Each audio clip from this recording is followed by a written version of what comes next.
Welcome, friends, today to the Nameless Preacher. We have reached today 2 Chronicles chapter 18, and that's where we will begin at verse 1. Thank you for coming, and may the Word of God be a blessing to us all on this nice day. Chapter 18 and verse 1 of 2 Chronicles. Now Jehoshaphat had riches and honor and abundance, and joined affinity with Ahab.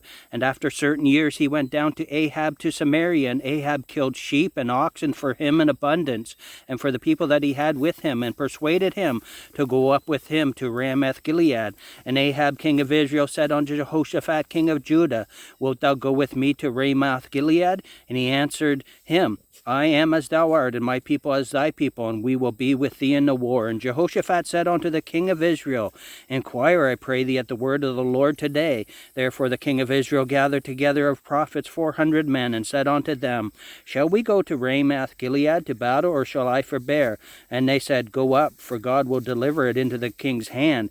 But Jehoshaphat said, Is there not here a prophet of the Lord besides, that we might inquire of him? And the king of Israel said unto Jehoshaphat, There is yet one man by whom we may inquire of the Lord, but I hate him, for he never prophesied good unto me, but always evil, the same as Micaiah, the son of Imlah. And Jehoshaphat said, Let not the king say so. And the king of Israel called for one of his officers, and said, Fetch quickly Micaiah, the son of Imlah. And the king of Israel and Jehoshaphat king of Judah sat either of them on his throne, clothed in their robes. And they sat in a void place at the entering in of the gate of Samaria. And all the prophets prophesied before them. And Zedekiah the son of Chenaanah had made him horns of iron, and said, Thus saith the Lord, Wilt these thou shalt push Syria until they be consumed? And all the prophets prophesied so, saying, Go up to Ramoth Gilead and prosper, for the Lord shall deliver it into the hand of the king. And the messenger that went to call Micaiah spake to him, saying, Behold, the words of the prophet declare good to the king with one assent. Let thy word therefore, I pray thee, be like one of theirs, and speak thou good. And Micaiah said, As the Lord liveth, even what my God saith, that will I speak. And when he was come to the king said unto him, Micaiah, shall we go to Ramoth Gilead to battle, or shall I forbear? And he said, Go ye up and prosper, and they shall be delivered into your hand. And the king said to him, How many times shall I adjure thee that thou say nothing but the truth to me in the name of the Lord? Then he said, I did see all Israel scattered upon the mountains as sheep that have no shepherd. And the Lord said, These have no master. Let them return therefore every man to his house in peace. And the king of Israel said to Jehoshaphat, Did I not tell thee that he would not prophesy good unto me, but evil? Again he said, Therefore hear the word of the Lord. I saw the Lord sitting upon his throne, and all the host of heaven standing on his right hand and on his left. And the Lord said, Who shall entice Ahab king of Israel, that he may go up and fall at Ramoth Gilead? And one spake, saying, After this manner, and another saying, After that manner. But there came out a spirit, and stood before the Lord, and said, I will entice him. And the Lord said unto him, Wherewith? And he said, I will go out and be a lying spirit in the mouth of all his prophets. And the Lord said, Thou shalt entice him, and thou shalt also prevail. Go out and do even so.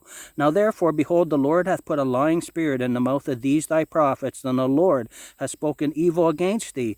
Then Zedekiah the son of Chenaanah came near, and smote Micaiah upon the cheek, and said, Which way went the Spirit of the Lord from me to speak unto thee? And Micaiah said, Behold, thou shalt see on that day, when thou shalt go into an inner chamber to hide thyself.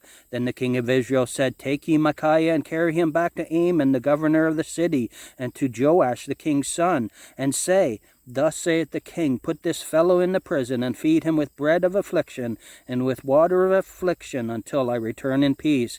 And Micaiah said, If thou certainly return in peace, then hath not the Lord spoken by me? And he said, Hearken, all ye people. So the king of Israel and Jehoshaphat the king of Judah went up to Ramoth Gilead. And the king of Israel said unto Jehoshaphat, I will disguise myself, and will go to the battle, but put thou on thy robes. So the king of Israel disguised himself, and they went to the battle. Now the king of Syria had commanded the captains of the chariots that were with him, saying, Fight ye not with small or great, save only with the king of Israel. And it came to pass, when the captains of the chariots saw Jehoshaphat, that they said, It is the king of Israel. Therefore they compassed about him to fight. But Jehoshaphat cried out, and the Lord helped him, and God moved them to depart from him. For it came to pass that when the captains of the chariots perceived that it was not the king of Israel, they turned back again from pursuing him.